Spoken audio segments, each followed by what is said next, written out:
Senator from Arizona. Madam President, I would like to begin by expressing my appreciation and admiration for the men and women who serve in our intelligence agencies, including the CIA. They are out there every day defending our nation. I have read the executive summary, and I also have been briefed on the entirety of this report. I rise in support of the release, the long-delayed release, of the Senate Intelligence Committee's summarized unclassified review of the so-called enhanced interrogation techniques that were employed by the previous administration to extract information from captured terrorists. It's a thorough and thoughtful study of practices that I believe not only failed their purpose to secure actionable intelligence to prevent further attacks on the U.S. and our allies, but actually damaged our security interests as well as our reputation as a force for good in the world. I believe the American people have a right, indeed responsibility, to know what was done in their name, how these practices did or did not serve our interests, and how they comported with our most important values. I commend Chairwoman Feinstein and her staff for their diligence in seeking a truthful accounting of policies I hope we will never resort to again. I thank them for persevering against persistent opposition from many members of the intelligence community, from officials in 2 administrations, and from some of our colleagues. The truth is sometimes a hard pill to swallow. It sometimes causes us difficulties at home and abroad. It is sometimes used by our enemies in attempts to hurt us. But the American people are entitled to it nonetheless. They must know when the values that define our nation are intentionally disregarded by our security policies, even those policies that are conducted in secret. They must be able to make informed judgments about whether those policies and the personnel who supported them were justified in compromising our values, whether they served a greater good, or whether, as I believe, they stained our national honor, did much harm and little practical good. What were the policies? What was their purpose? Did they achieve it? Did they make us safer, less safe, or did they make no difference? What did they gain us? What did they cost us? The American people need the answers to these questions. Yes, some things must be kept from public disclosure to protect clandestine operations, sources, and methods, but not the answers to these questions. By providing them, the committee has empowered the American people to come to their own decisions about whether we should have employed such practices in the past and whether we should consider permitting them in the future. This report strengthens self-government and ultimately, I believe, America's security and stature in the world, and I thank the committee for that valuable public service. I have long believed some of these practices amounted to torture, as a reasonable person would define it, especially, but not only, the practice of waterboarding, which is a mock execution and an exquisite form of torture. Its use was shameful and unnecessary, and contrary to assertions made by some of its defenders, and as the committee's report makes clear, it produced little useful intelligence to help us track down the perpetrators of 9/11 or prevent new attacks and atrocities. I know from personal experience that the abuse of prisoners will produce more bad than good intelligence. I know that victims of torture will offer intentionally misleading information if they think their captors will believe it. I know they will say whatever they think their torturers want them to say if they believe it will stop their suffering. Most of all, I know the use of torture compromises that which most distinguishes us from our enemies. Our belief that all people, even captured enemies, possess basic human rights which are protected by international conventions the United States not only joined, but for the most part authored. I know, too, that bad things happen in war. I know in war good people can feel obliged for good reasons to do things they would normally object to and recoil from.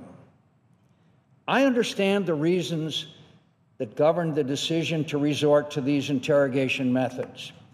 And I know that those who approved them and those who used them were dedicated to securing justice for the victims of terrorist attacks and to protect Americans from further harm.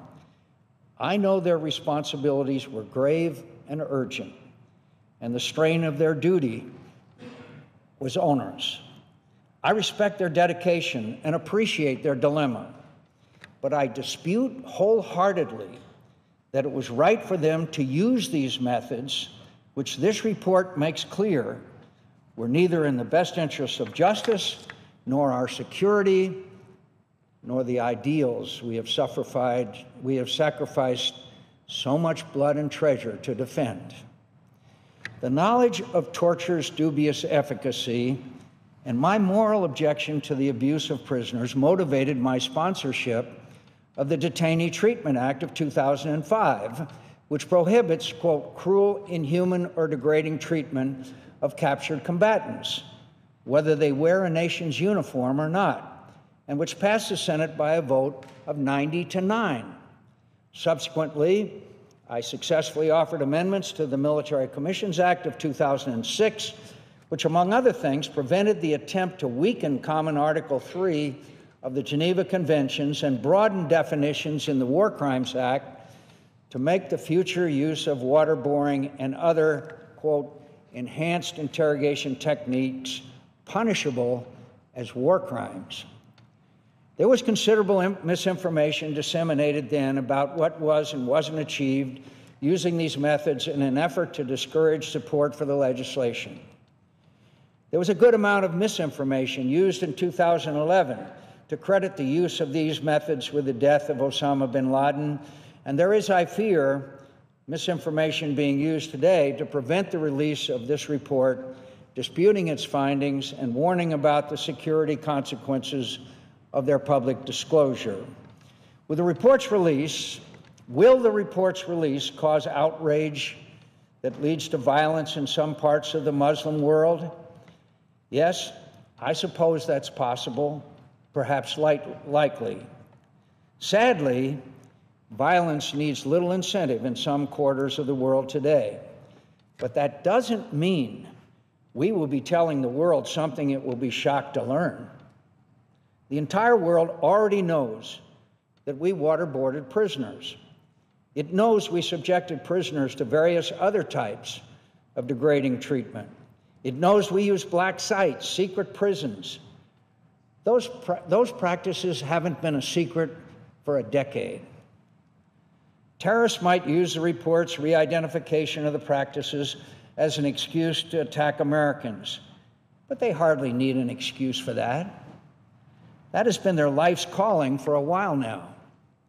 What might come as a surprise, not just to our enemies, but to many Americans, is how little these practices did to aid our efforts to bring 9/11 culprits to justice and to find and prevent terrorist attacks today and tomorrow. That could be a real surprise, since it contradicts the many assurances provided by intelligence officials on the record and in private that enhanced interrogation techniques were indispensable in the war against terrorism.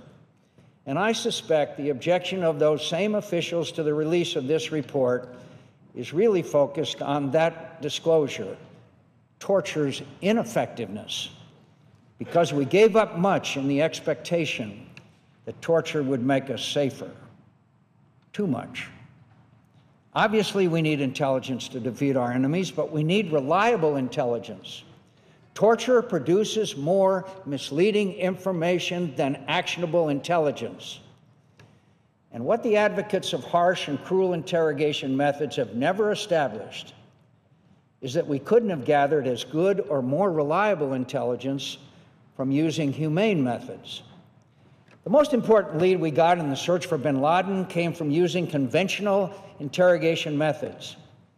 And I think it's an insult to the many intelligence officers who have acquired good intelligence without hurting or degrading prisoners to assert we can't win this war without such methods. Yes, we can, and we will. But in the end, torture's failure to serve its intended purpose isn't the main reason to oppose its use. I have often said, and will always maintain, that this question isn't about our enemies, it's about us. It's about who we were, who we are, and who we aspire to be. It's about how we represent ourselves to the world. We have made our way in this often dangerous and cruel world not by just strictly pursuing our geopolitical interests, but by exemplifying our political values and influencing other nations to embrace them. When we fight to defend our security, we fight also for an idea, not for a tribe or a twisted interpretation of an ancient religion or for a king, but for an idea that all men are endowed by their Creator with inalienable rights. How much safer the world would be if all nations believed the same. How much more dangerous it can become when we forget it ourselves, even momentarily. Our enemies act without conscience. We must not. This executive summary of the committee's report makes clear that acting without conscience isn't necessary. It isn't even helpful in winning this strange and long war we're fighting. We should be grateful to have that truth affirmed. Now, let us reassert the contrary proposition that is it essential to our success in this war that we ask those who fight it for us to remember at all times that they are defending a sacred ideal of how nations should be governed and conduct their relations with others, even our enemies. Those of us who give them this duty are obliged by history, by our nation's highest ideals, and the many terrible sacrifices made to protect them, by our respect for human dignity, to make clear we need not risk our national honor to prevail in this or any war. We need only remember in the worst of times, through the chaos and terror of war, when facing cruelty, suffering, and loss, that we are always Americans, and different, stronger, and better than those who would destroy us. Madam President, I yield the floor.